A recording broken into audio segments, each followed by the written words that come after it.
I think there are a lot of people who agree with the assessment that ending the civil war in Syria is one of the keys in enabling the United States as well as Russia and our other partners, some 60 plus, to focus on defeating ISIL. I think that is generally acknowledged, and I certainly agree with that. One of the advantages that ISIL has is its ability to recruit young men and women and influence actors around the world through its online media campaign, and San Bernardino is just the most recent example. In your opinion, how can we counter this or overcome the effectiveness of ISIL's online presence? And I realize that this is an issue that should be addressed not just by, perhaps not even mainly by you, but FBI and the Director of National Intelligence, Homeland Security, with whom you met.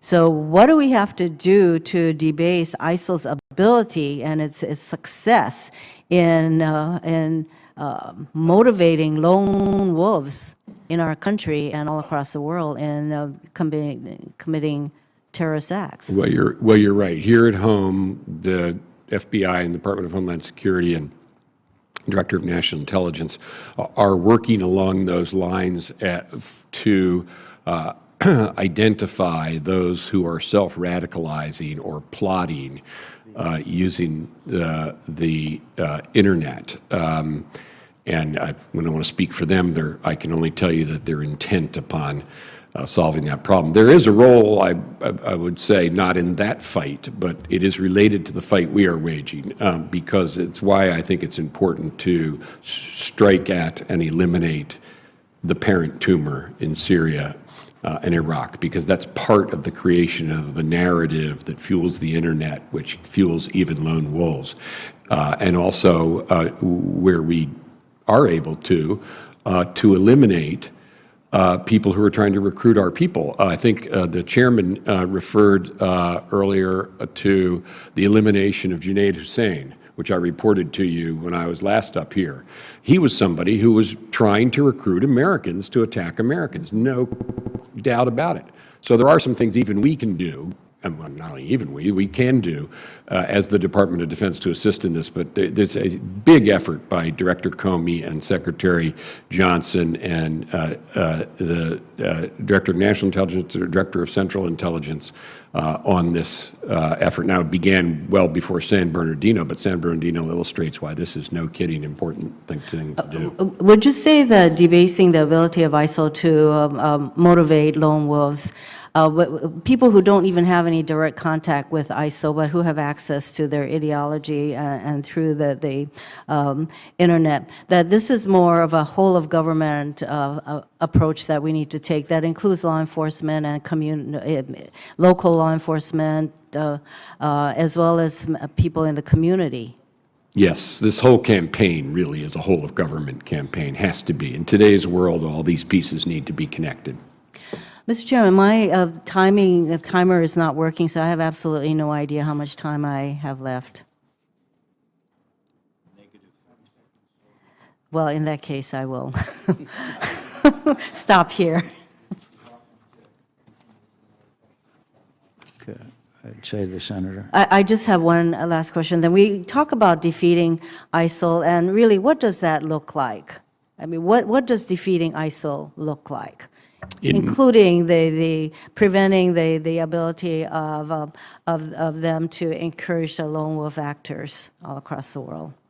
In Iraq and Syria, which, as I said, is necessary, not sufficient, but necessary. It means destroying their organization, their leadership, their ability to control territory, their ability to have a source of revenue, and their ability to claim that they're anything but a bunch of barbarians, that they're a state. That's what eliminating them, and that's the end state that we're seeking in Iraq and Syria. And of course, to make that stick gets us back to what others have been talking about, the political dimension of it. But from the military point of view, that's the objective. Thank you, Mr. Chairman. I'd like to return to this question of no-fly zones. So, General Selva, your testimony is that the United States has the military capability to impose a no-fly zone over Syria. Yes, sir. A little over 2 weeks ago, Turkey shot down a Russian aircraft for violating Turkish airspace. How many Russian aircrafts have violated Turkish airspace since that incident? None that I know of. Do you think we can infer a lesson from Vladimir Putin's conduct in the aftermath of that shoot-down, since he had I think- repeatedly violated Turkish airspace beforehand? I think I'd be very careful in inferring his decision process to that particular set of circumstances, because what the Russians have done as a consequence of that shoot-down is to beef up their integrated air defense. They brought surface-to-air missiles into their base in Latakia. They've installed surface-to-air missiles around Aleppo. They have worked with Syrian partners, and the Syrian partners now have their radars active, which they didn't have just a few weeks ago. So I think it is that set of consequences when we think about no-fly zones that we have to factor into our calculus. If a no-fly zone is to be defended and it is to have effect on the ground, the consequences of activity by surface-to-air missile systems and air defense aircraft have to be factored into the equation. We have the capability to deal with those. The consequence is a direct confrontation with Russia or Syria. Thank you. Secretary Carter, I noticed that you were smirking at my question. Could I get your take on that? No, I'm sorry. I was smiling at General's I think it might deserve a observation smirk. correctly, I'm that it's not hard to know. I was rebuking you. No. I was smiling about inferring Vladimir Putin's intentions. He rightly said it. It's a little hard to know. That's all I was just. Well, I would submit that he repeatedly violated Turkish airspace until Turkey defended its airspace, and he has not done so since then, and that maybe we can learn a lesson from that. Also want to return to the point that Senator Ayotte was discussing about the oil trucks that we struck shortly after the Paris attacks. I believe it was a little over 100. Can you explain why that didn't happen earlier? I mean, why that didn't happen 6 months ago, a year ago?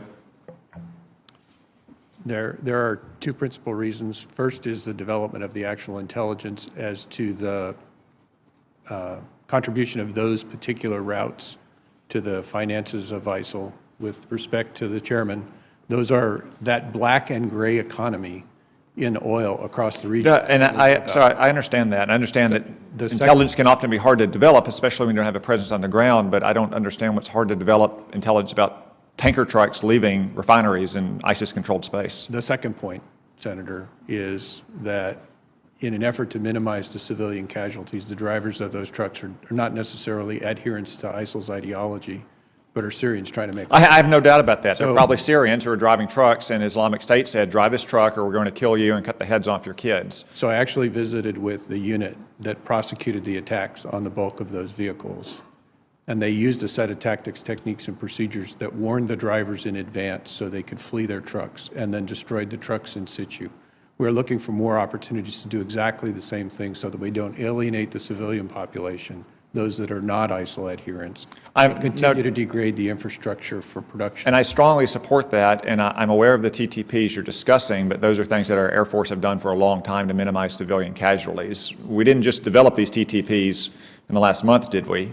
I mean, we could leaflet civilians 6 months ago or 12 months ago, right? They are not new TTPs, but the opportunities and the places with which to use them are a product of the intelligence that we developed from our understanding of the oil infrastructure and distribution network that supports it.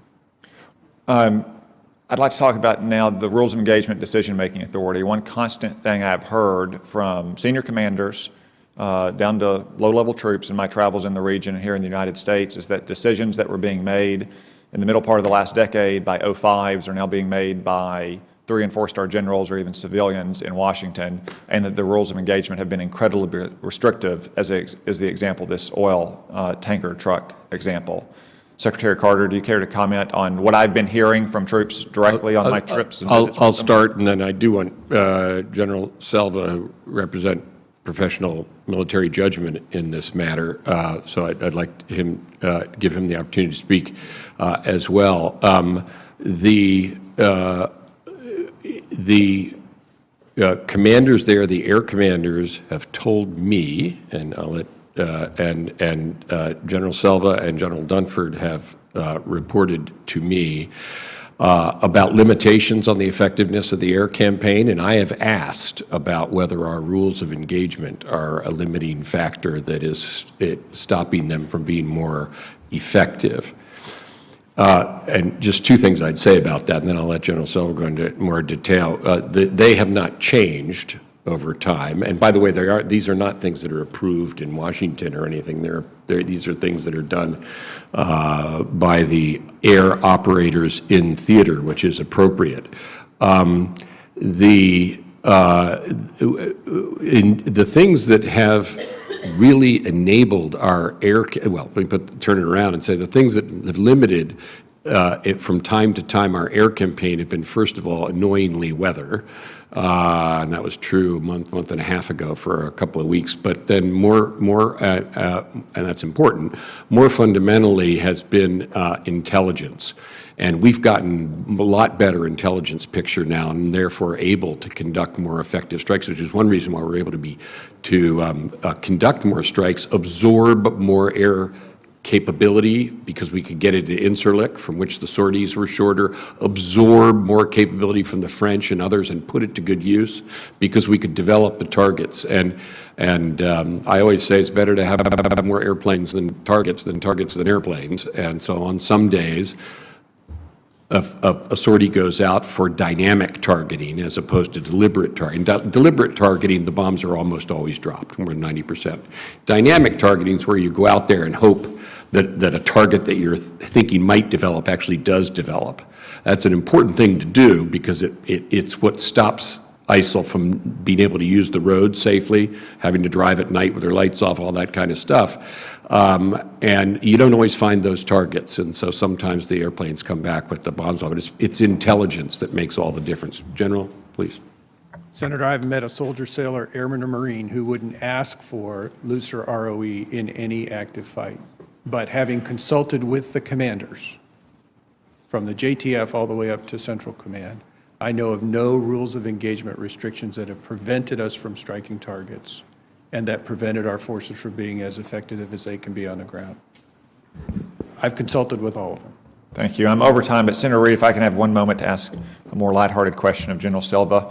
For 60 years, NORAD and the Air Force has been tracking Santa over the skies of North America. Can you assure the boys and girls of this country that NORAD and the Air Force is fully prepared to track Santa once again? I don't have a complete intelligence report, Senator, but I understand that the reindeer have been, in fact, fed their quantity of oats and are prepared for the delivery of all of those gifts to those who have been nice and not naughty. Well, I think it's a welcome reminder that while most Americans are at home enjoying Christmas with their families, that our airmen, soldiers, sailors, and Marines, whether they're in NORAD or around the world, are out there keeping us safe and defending our values and what makes this country great. Sir, not to extend the questioning and the answering, but I did spend my Thanksgiving with our troops in Iraq, in Baghdad, Taji, and Erbil, and I can report to you that their morale is high, and they did phone home and talk to the people who love them. Thank you very much for reminding us of the service and sacrifice of so many, Senator. And on behalf of Chairman McCain, Senator Nelson, please. Thank you, Mr. Chairman. Secretary Carter, I gave a speech recently and showed the map of Syria and Iraq and the area that ISIS used to occupy that it no longer occupies, and the area that it occupies now that it did not occupy. And the difference is dramatic, that you all have shrunk the territorial occupation of ISIS, and you are to be congratulated on that. But at the end of the day, as you all have already testified, Syria is not going to be able to contain ISIS until at least there is a plan for the exit of President Assad. Now, when that occurs, what is the Arab force that is going to be on the ground with the guidance of our special operations forces? Give me a concept of what that makeup is of that Arab force. Well, it's a very good question, and it gets to the issue of the end state of the campaign here and the critical political ingredient, because a political transition in Syria is essential to a durable end state to this, because it's the civil war in Syria that started this whole business in Syria. And that would mean, and at that time, the force that is now not available because they're fighting each other, but that could fight ISIL, is the combination of Syrian forces and the moderate opposition that is now fighting Syria. If there's a political settlement, in the meantime, we're using forces, some Kurds up north, the YPG, and we're trying to accumulate additional Syrian Arabs who want to take their homes back from ISIL. But the civil war is, meanwhile, using up a lot of combat power that could potentially be used against ISIL. So you really believe that once there's a path for Assad to leave, that Syrian government forces, which include Alawites, which are Shia, are going to join up with the opposition Sunni forces to go after ISIL? The political transition is exactly to have a Syria that is once again whole, multi-sectarian, for sure, like all those states over there with all the complications that go with that and that we see in Iraq. But that as an alternative to sectarianism and the continuation of sectarian civil war, yes. So go over to Iraq. Is that anti-sectarian? Is it working with the forces on the ground that we're supporting from the air? Well, first of all, Prime Minister Abadi, I've spoken to him frequently. I'll have an opportunity to speak to him in coming days when I too will be visiting our troops in theater. Is committed precisely to that kind of vision for Iraq. I believe him. I've talked to him. Do you think it's working? Well, that's whether he can pull it off in Baghdad is obviously a difficult matter for him. We are supporting him in that regard because we believe that the alternative, which is further sectarian division, civil war, cleansing, and so forth, we've seen that before.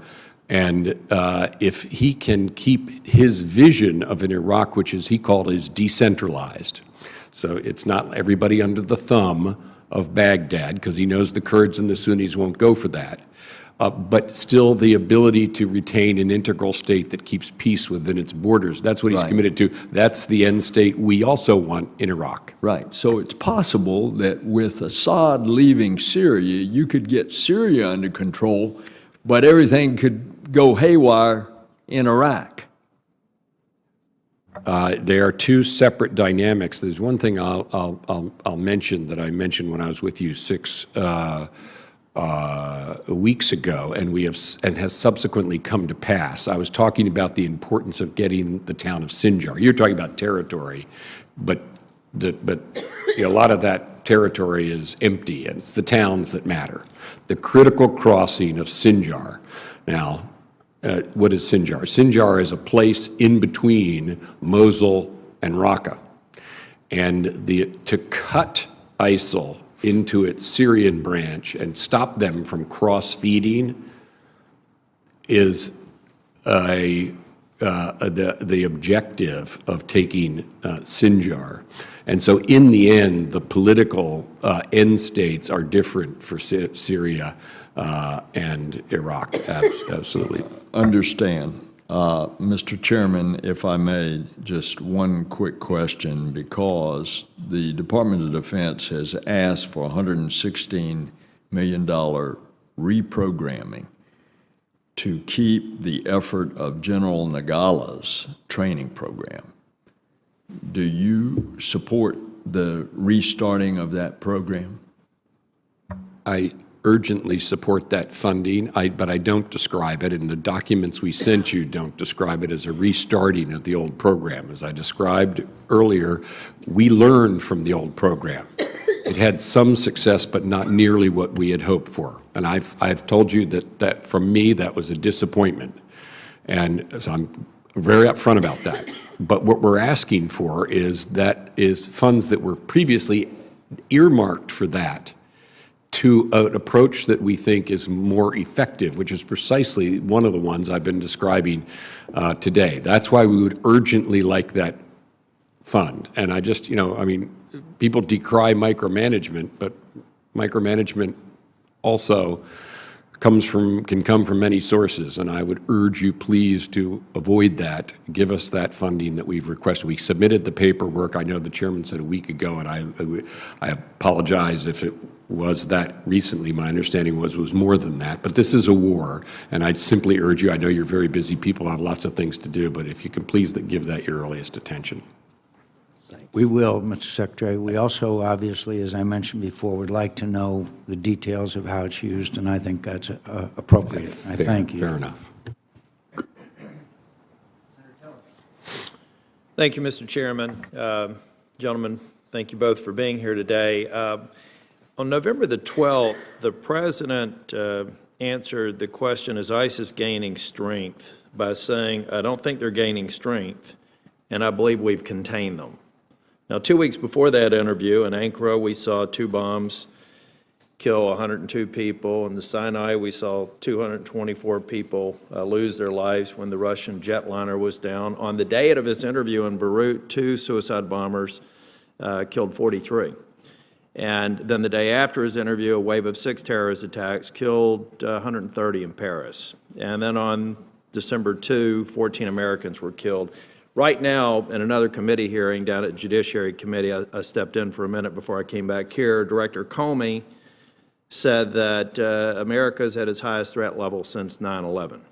So I'm trying to square a statement made by our President on November 12th that they're not gaining strength and that we have contained them with a comment that you made in the opening, I think in response to the chairman's question about how we contain them. What am I missing in terms of you saying that we haven't contained them? The President says that we have, and that they're not gaining strength with the events that I've just summarized there. Secretary Carter, I'll start with you, and then General Selva. We have to defeat ISIL. I agree with that, but a part of it is, right, excuse me, because I want to try to stick to the time. A part of it has to do with the President acknowledging the current situation. Do you agree with this characterization, that they're not gaining strength? And The President has asked me and asked our military leaders to give him recommendations and to keep giving him recommendations to defeat ISIL. And he has approved all the ones that we've taken to him. We expect to take more. And I think that's Secretary Carter, have you told the President that they're not gaining strength and that we've contained them? I have not used. General Dunford talked about tactical containment versus strategic containment, if we're going to use that word. I kind of like the word defeat myself, Senator. General Selva, I want to ask you a question about some of the airstrikes. I know that you were talking about the rules of engagement, and it seems to make sense to try and protect the civilian drivers and the tankers, et cetera. Back in June, the military officials acknowledged that 75% of the planes flying combat missions returned without dropping their weapons. You, in response to Senator Ayot's question, said that that's now about 40%. What's changed? Senator, we've increased the number of deliberate strikes, pre-planned, designated targets, as opposed to having airplanes looking for dynamic targets in the environment.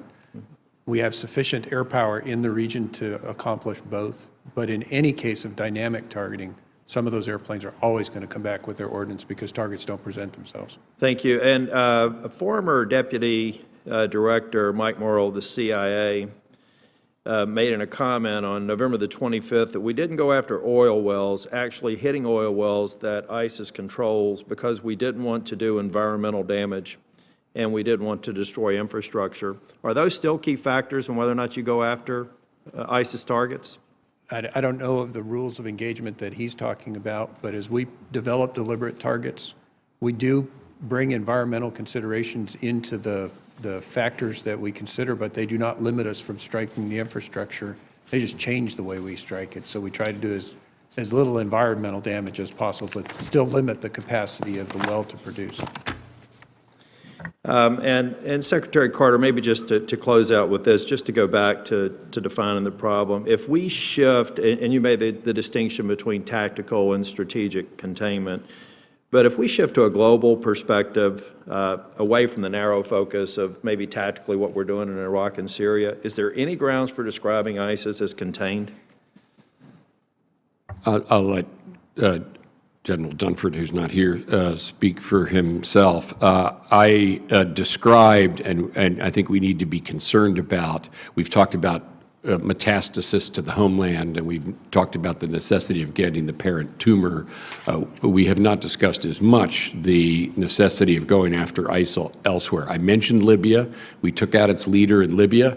We're going to have to do more in Libya. ISIL is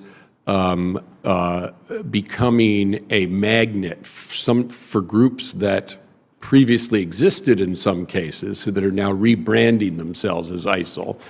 But it's worse than that, because they're also gaining energy from the movement in Iraq and Syria, which is why we need to destroy it in Iraq and Syria.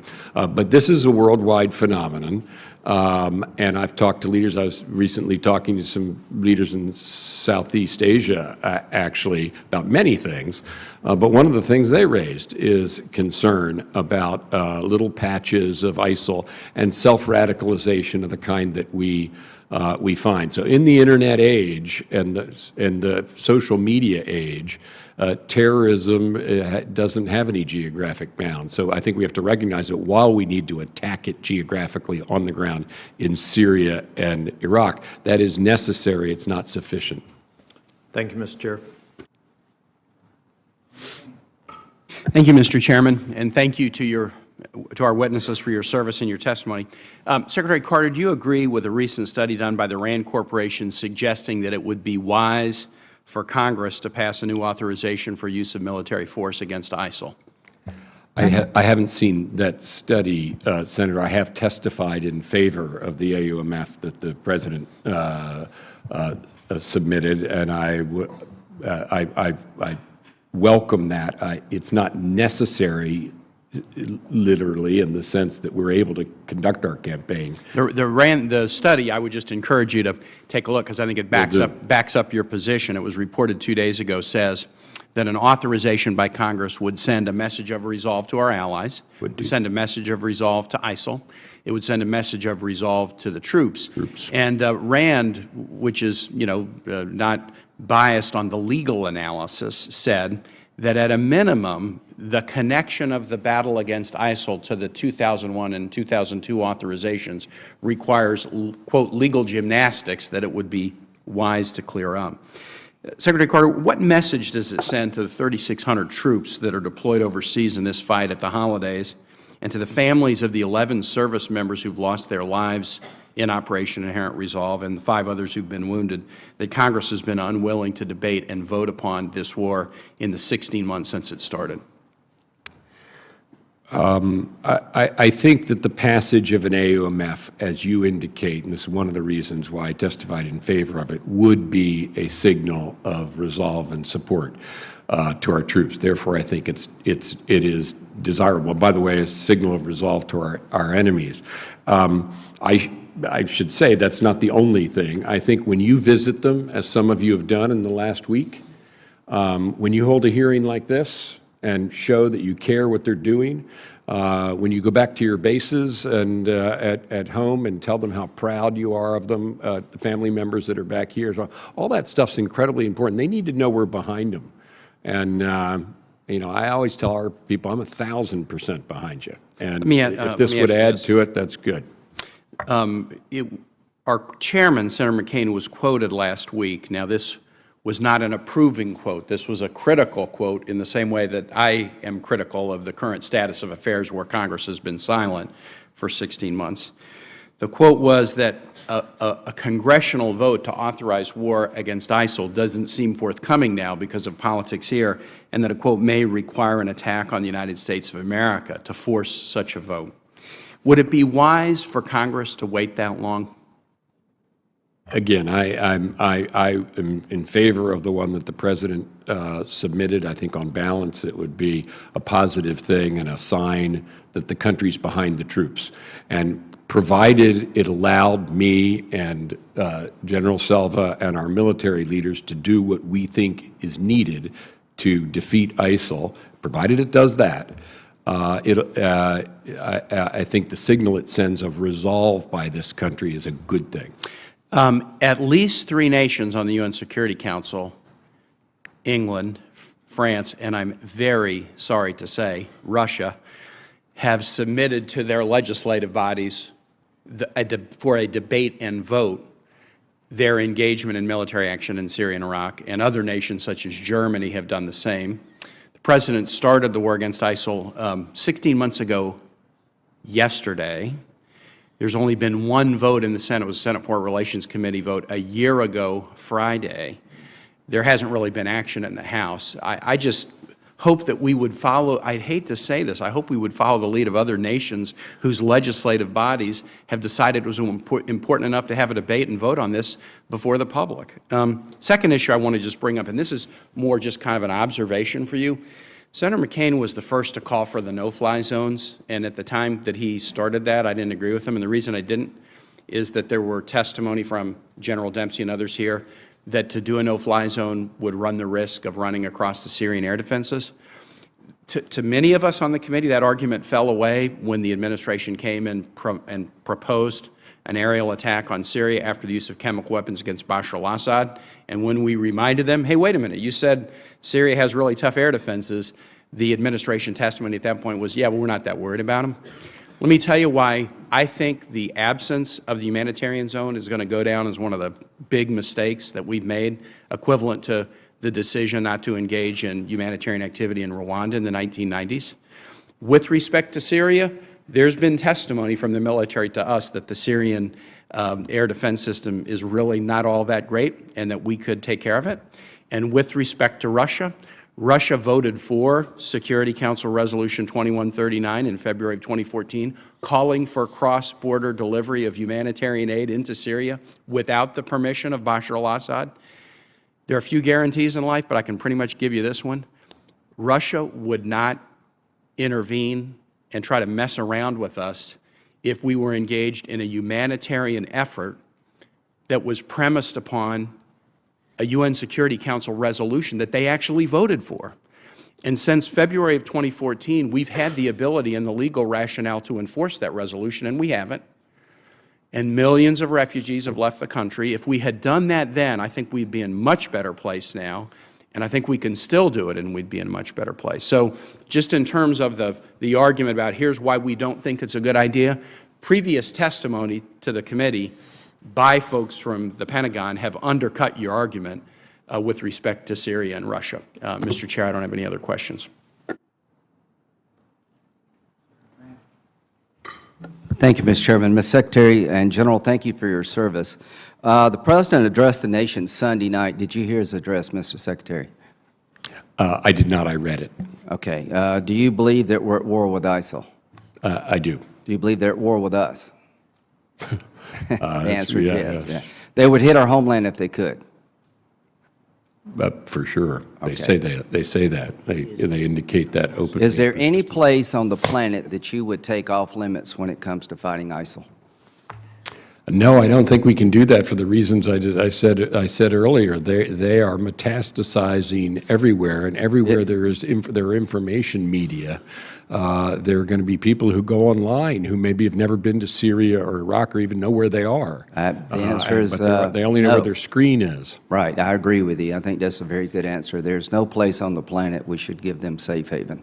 Number two, when it comes to time in terms of this war, when will it end? As soon as we can possibly bring it to 5 years, 10 years, does anybody know? Well, I think that do you want to put a time limit on how long we should fight it? I think in war, it's good to have plans. I think it was Eisenhower. Here's my question. Are you willing to put a time limit on how long we can fight ISIL? I think we have to fight ISIL until ISIL's defeated everywhere. I couldn't agree with you more.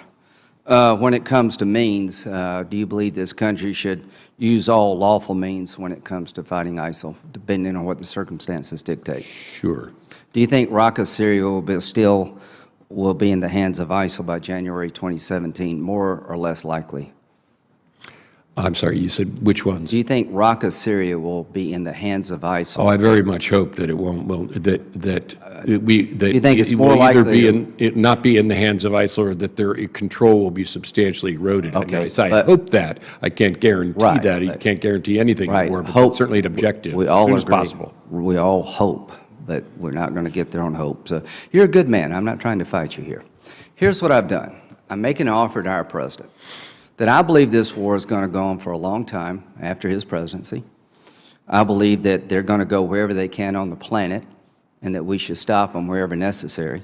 And when it comes to means, we should not limit this commander-in-chief or any other commander-in-chief when it comes to means. Do you agree with that? Yeah, I do. So I have an authorization to use military force, Senator King. It's not limited by geography. It's not, could you put it up, please? It's not limited by geography, time, or location. It represents a theory, and future presidents need to have the same capabilities against ISIL as we gave that existed after 9/11 regarding al-Qaeda. So I agree with Senator King that the Congress should be involved. I am answering the request of the President to get involved. And here's the question.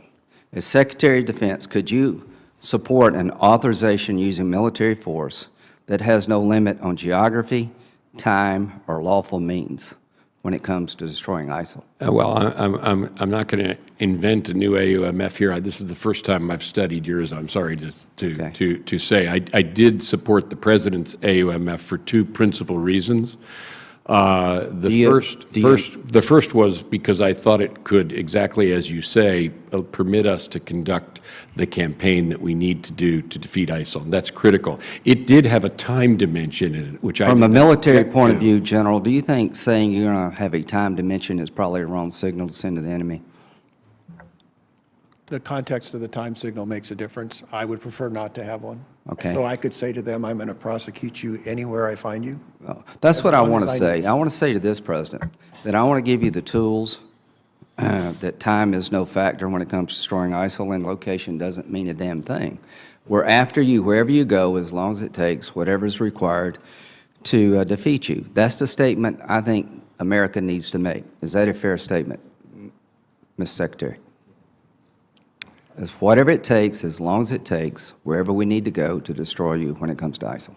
Well, I mean, that's okay from the point of view of conducting the military campaign. You have to get the votes. No, I know. Yeah, but you know what, but I'm not asking you to I'm not going to vote. try to craft what can be passed here, Senator. I've testified in favor of the AUMF. The President Would you vote for this? Submitted. Would you vote for this? I don't know. I'm seeing it for the first time. Well, as not a senator. Secretary of Defense, do you support the concept that the President has? I support an AUMF that the President submitted Do you that gives support us the authority to wage the war that we need Just- to wage. That's Mr. the important Secretary, thing.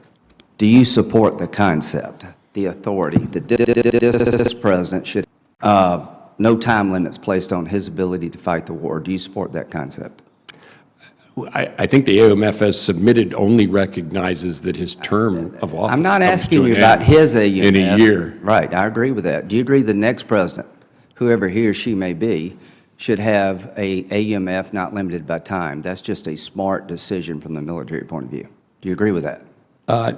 Well, it's not. Are you as Secretary of Defense telling me that you want to put limits in terms of time regarding how long I'm we trying to fight? explain to you why, as I explained to this committee before, why I understood that there was the 3-year time thing. I'm not asking you in about the provision, and it was not for a military reason. Okay, right, It was in deference to a future president. Yeah, okay. And you can agree or disagree with Right. that, but that was the reason why it was included in there, and that was a political reason, Right. having to do From with a our military point constitutional of view, system, not a military reason. From a Okay, military, listen to me, please. From a military point of view, you don't want time limits. I don't think we can. I don't. From I a think military point of view, you don't want geographical limits.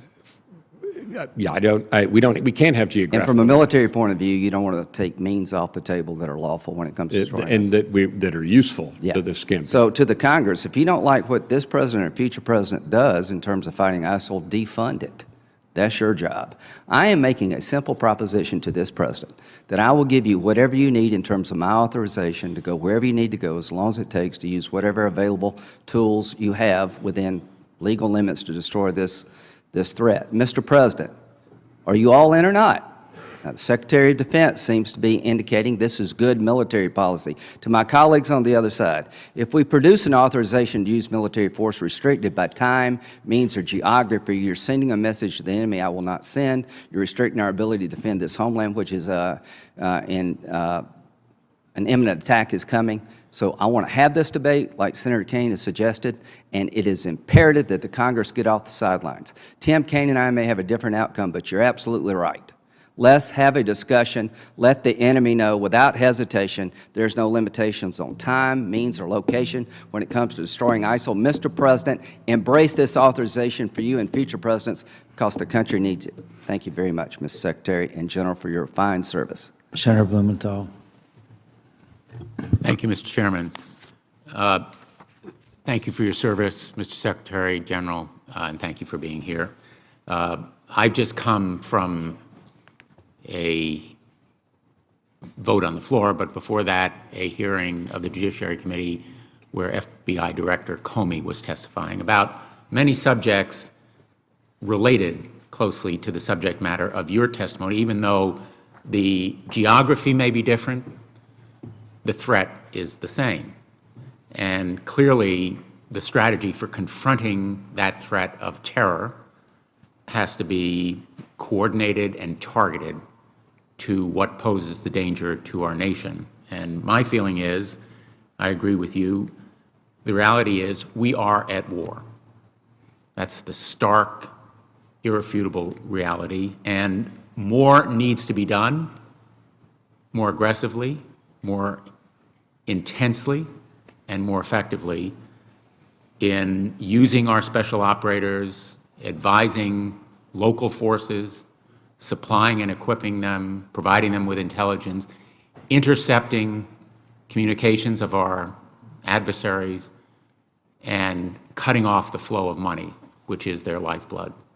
And the pace of our present activities seems inadequate. Now, we may differ on that point, and you have more on-the-ground knowledge than I do, but the American people are growing impatient and apprehensive. I think that statement, in fact, is an understatement. So I would like to see our strategy become more aggressive and intensify in combating this threat abroad, in the theater where we confront ISIL, and at home where we confront terror in our neighborhoods and streets, and where the adversary is just as real and potentially growing just as alarmingly. Are you satisfied that the intersection and coordination between those two efforts in the Middle East and elsewhere in the world and internally at home is sufficiently aligned and coordinated that we have the most effective strategic approach? I met just yesterday with Director Comey, also along with the Director of Homeland Security, Jay Johnson, the Director of National Intelligence, James Clapper. John Brennan's out of the country, but his somebody from the CIA was there, and other agencies working to do exactly what you rightly know is necessary, namely to align our efforts overseas, which involve exactly the ingredients that you name. And you're right, we are looking for opportunities to do more by using precisely the tools you described. We're finding them and we're strengthening and gaining momentum in the military, which we need to do because we need to defeat ISIL over there as soon as possible. Back here, we haven't, it's a different kind of challenge, but it's related. Director Comey's working extremely hard and skillfully on that, and the purpose of my calling this meeting yesterday was precisely to make sure that we're all aligned. We'll continue to do that periodically. And there are things, by the way, that we can do as DOD, even though we obviously don't operate here in the United States the way the FBI does, in terms of striking their information infrastructure in the same way we strike their energy infrastructure, their command and control, and so forth in Iraq and Syria. I thank you for that answer. I agree totally that the efforts need to be aligned, and in fact, better aligned, more seamless than they are now in terms of intelligence sharing and intelligence gathering, but also working with our partners in the region, because the troops on the ground need to be local. We cannot send American troops back to that part of the world in massive numbers with a combat mission. There's always the danger of mission creep, even in the small number, but I remain dissatisfied that the number of special operators on the ground may be insufficient, and the pace of sending them there may be too lengthy, and that local forces like the Peshmerga have shown that a robust effort involving all of those ingredients that are planned to be sent can make a difference if they're timely and sufficient. And I agree finally that an authorization for the use of military force is absolutely essential. The reality is we are at war, and the President deserves a declaration of war. And that declaration may define the kind of conflict that we see and provide a forum for debate about the limits we may want to put on them, but at least it will provide a framework for public support that the President needs for this continuing war. Thank you, Mr. Chairman. Thank you, Mr. Chairman, and thanks to both of you for all you do for us to keep us safe. I want to start by echoing some of the concerns that have been stated by my colleagues, Senator Kaine and Senator Blumenthal. Like them, I feel like for constitutional reasons, we ought to be following the process in the Constitution. For some of the reasons mentioned by Senator Graham, I think it's important to have the debate and the discussion about the extent of our involvement there, and that's another nice process associated with following the constitutional structure.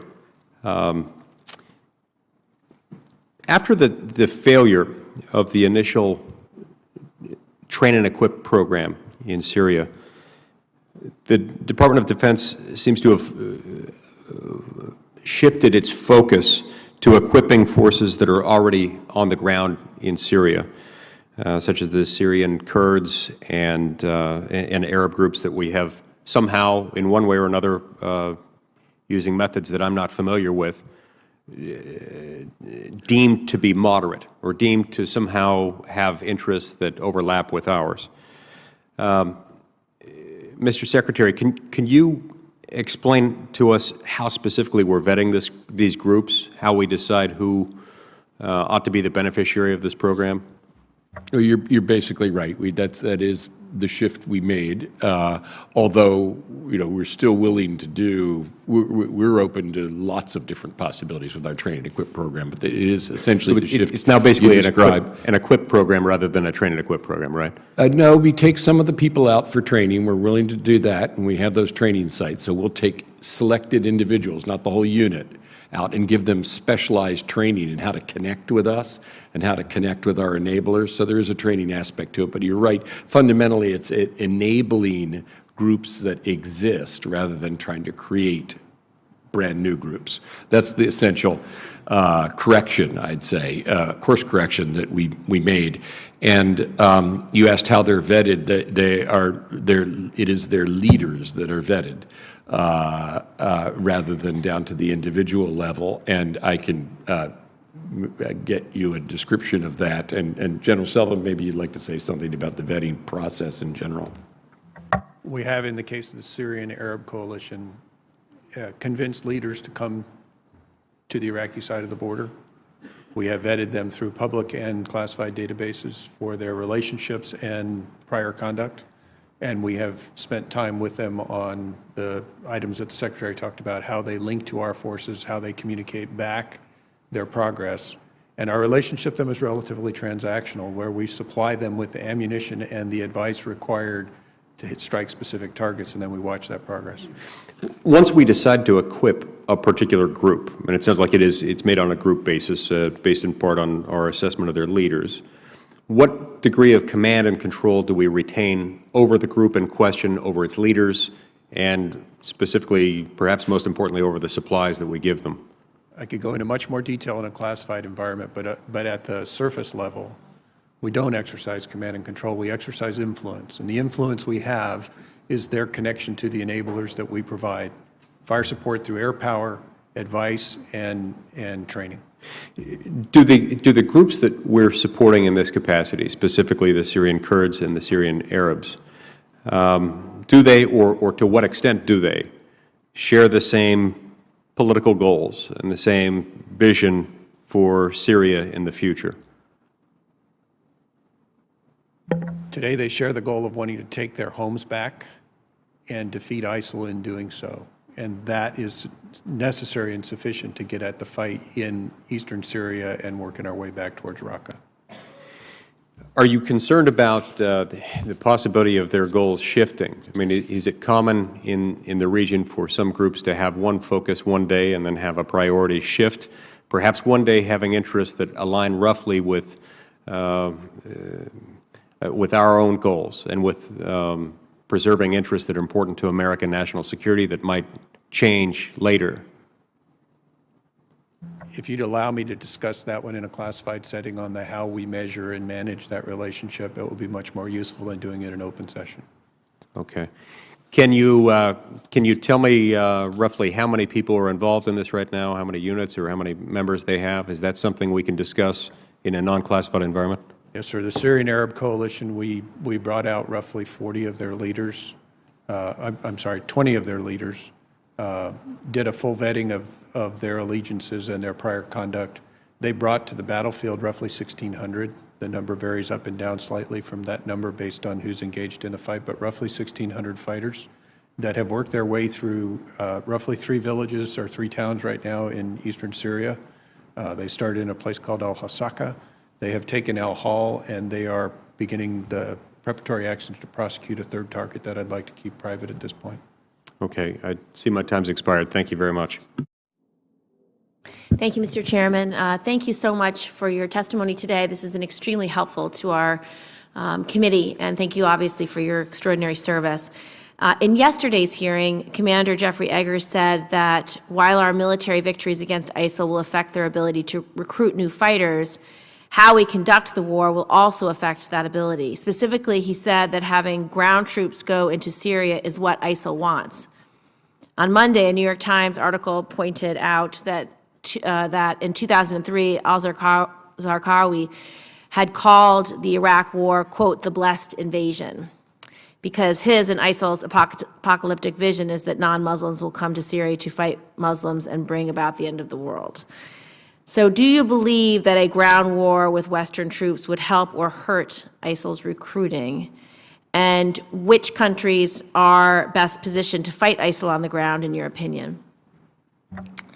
The forces that are best positioned to fight ISIL on the ground in both Iraq and Syria would be local indigenous forces, particularly Sunni forces, because the ISIL representation and the territory they occupy is mostly Sunni territory. Therefore, outside of so in both Iraq and Syria, Iraqis and Syrian local forces. That's why we're trying to work with them. That's why we're trying to put a political end to the civil war in Syria so that the Syrians stop Syrians who are not ISIL sympathizers, not under the thumb of ISIL right now, can unite to defeat ISIL. Next in line, and this is something that I have urged and the U.S. has urged now for some months, would be for more of Sunni Arabs from the Gulf states to become involved, not necessarily occupying territory, but participating in enabling local forces there. Have you had any luck there? I mean, any? Well, they have participated in the early days in the air war. Now I'm generalizing a little bit here, and not generally disinclined to participate on the ground. And of course, now with the Yemen conflict, got preoccupied with that. But, General? Ma'am, I think your quote of Mr. Zarqawi, I'm sorry, that said, bringing Americans to this fight is a blessing to the radical Islamic view that ISIL portrays is exactly right. What we don't do enough of is talking about who ISIL is and what they do. They're barbaric. They subjugate women. They subjugate children. They engage in extortion.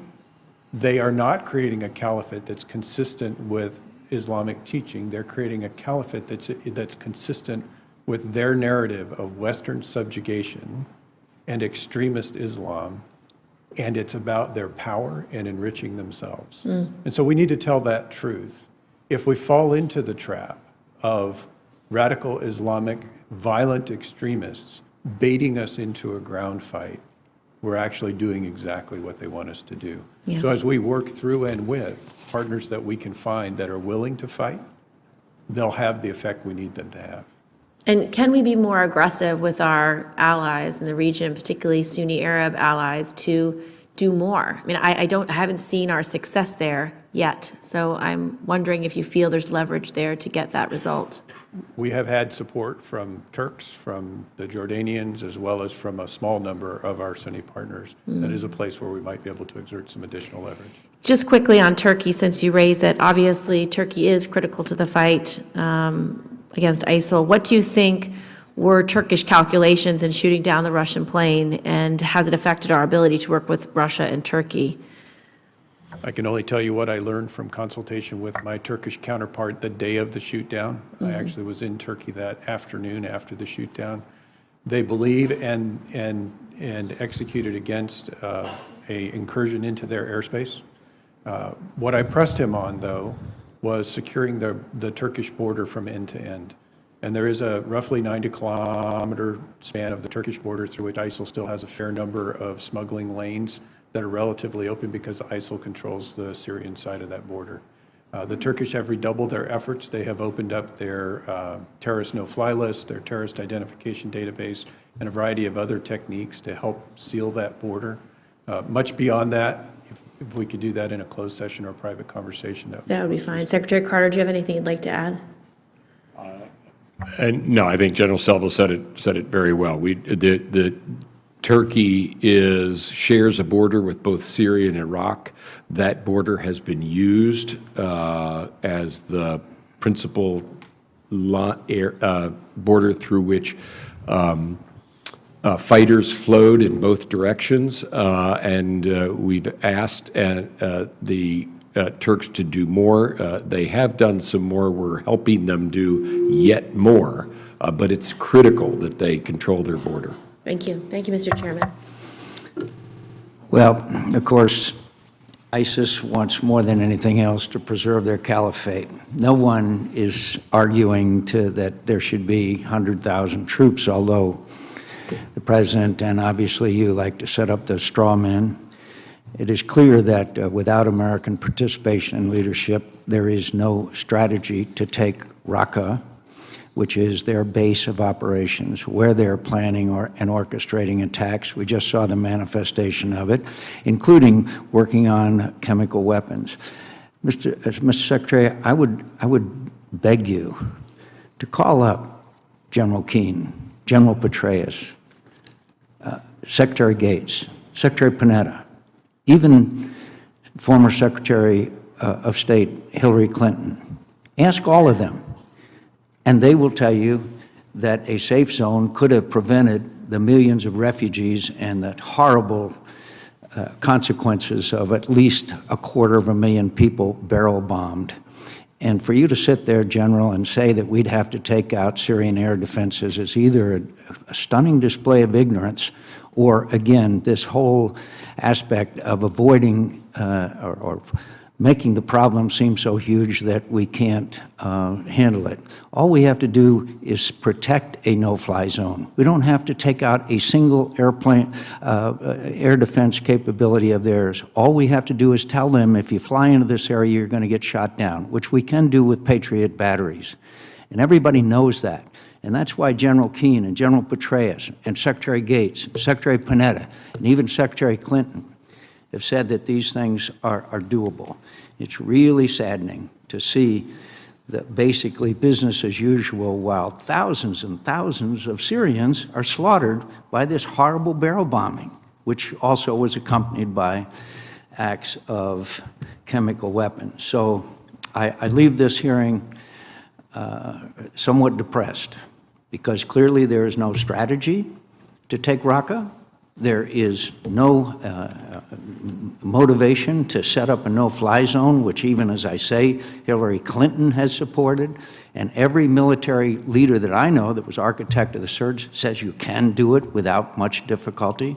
But we are seeing again what we've seen from this administration for the last 4 years, since some of us advocated it, saying that it would be too hard to do, ignoring the fact that as long as Bashar Assad continues to do this horrible barrel bombing, they're slaughtering thousands of innocent civilians, men, women, and children.